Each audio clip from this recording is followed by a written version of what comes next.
a guy the Chargers very much would like to have on the football field. It looks like he's not going to be available this season. Man. We said yesterday that Derwin James would miss significant time with a torn meniscus. And remember, we said there's two ways you can do the meniscus. You can do the quick fix that takes away cartilage that may come in handy later in your career, or you can do the full repair that takes a lot longer to heal. It sounds like that's what he's doing because it's 6 to 8 months per multiple reports that he'll be out. How big of a deal is this for the Chargers defense, Chris? Well, I don't think it's like a deal breaker. Let's just say that. The Chargers defense is too talented to just have one player affect them and they just fall off earth. Other thing is, I'll say that they've done a great job, Tom Telesco, Gus Bradley, everything like that, realizing that this is a pretty important position on their football team. So they have a few guys there that, yes, no one's going to be Derwin James. I mean, other than Jamal Adams, there's nobody comparable to him in football. This is unfortunate, but I do think they can survive it. Certainly not going to have him out there, he's the ultimate awesome guy. I mean, he really is. He can take on blockers. He can fill a hole and tackle a running back. He can run down the field and cover top-notch receivers and tight ends like it's nothing. So they lose some of that versatility and his talent there at that spot. But I still think this is a very talented defense, and they won't have a problem. I just feel bad for Derwin James. I really do. And I'm glad. He needs to do the right surgery. Don't do the quick fix. This guy's got a little bit of he had a knee history coming out of Florida State. You got a long career ahead of you. Don't just, tape and staple a few big things back together here. I think this is the best move for the long-term future of his career. And, Chris, we talked about this yesterday as it relates to the Eagles, as it relates to a team that has constant, nonstop injuries. When it's a player who gets this label, right? At what point is it? I know. Derwin James just isn't built to be an NFL player. He's got the skills, right? But the body isn't able to handle the traumas that will happen to it from time to time. The foot has an issue. The knee has an issue. Right. This has an issue. It almost reminds me of Bob Sanders. Yeah. Right? When you could finally get Bob Sanders healthy and on the football field, he was the best defensive back in football, the best safety at least, and he fueled a championship run for the Colts in 2006. Right.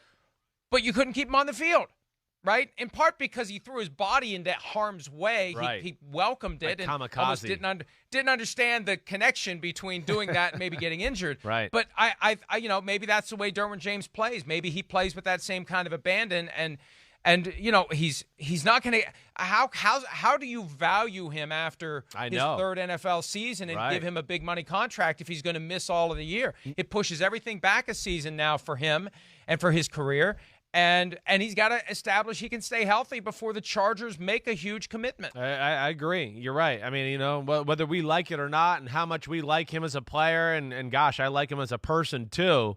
Yeah, the label is going to be here. It's going to stick now. He is. He's going to have the injury label next to him until he can prove he can, clump together a few seasons in a row without getting hurt or something like that. But you're right. It's going to hurt his, ability to ask for a new contract. And, it's interesting what you bring up with the Bob Sanders and things like that, too. Bob Sanders was a smaller guy who was really thick and stout.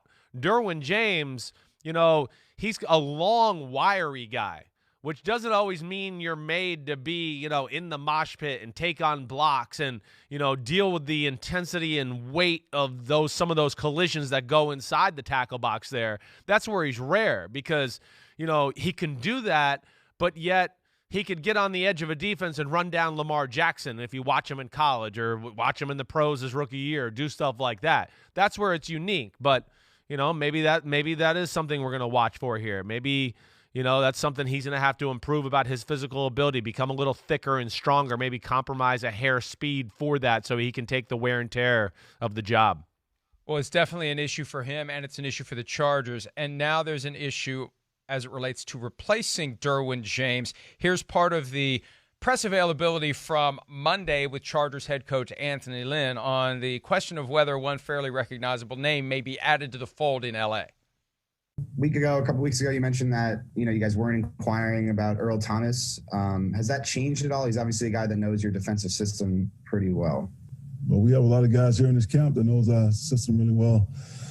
Since you guys are consistently telling me how stacked we are in the secondary, why the hell would I be looking anywhere else? Well, that's Anthony Lynn putting that issue to bed quickly. Hey, you're telling me how great we are. We don't need anybody else. So it looks like no home for Earl Thomas in L.A. And we're a week and a half removed from all the stuff that went down for the Ravens and Earl Thomas. And Earl Thomas, not even a sniff. I'm telling you, just wait till he ends up playing for the Patriots for the veteran minimum. Just wait. Well, Chris. I mean, we'll see. I would never, I'll never. You're right. That would not shock me. I know this. Again, and it doesn't like Earl Thomas. He's still a starting caliber safety in football. But I need to address this because, people with my social media last week, I mean, just nonstop on me because I said Earl Thomas was a middle-of-the-pack safety. Listen, everybody that added me on Twitter and all that, you're wrong. So shut it. If he was a top 5 or a top 10 safety, he'd be on a team right now. It would have already happened. His laundry list of off-the-field issues are not that long. He's not a top 5 or top 10 safety. I know he's Earl Thomas. He's going to the Hall of Fame.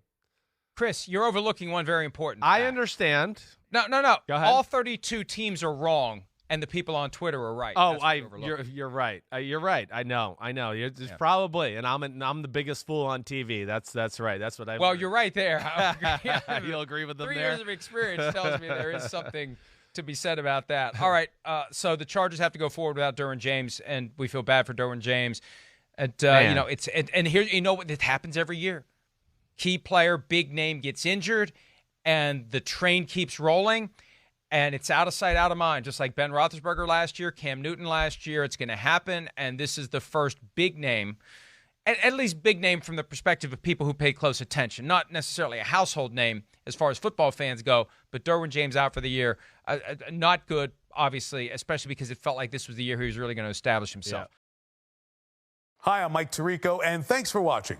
Make sure to hit subscribe for the latest news and highlights from NBC Sports.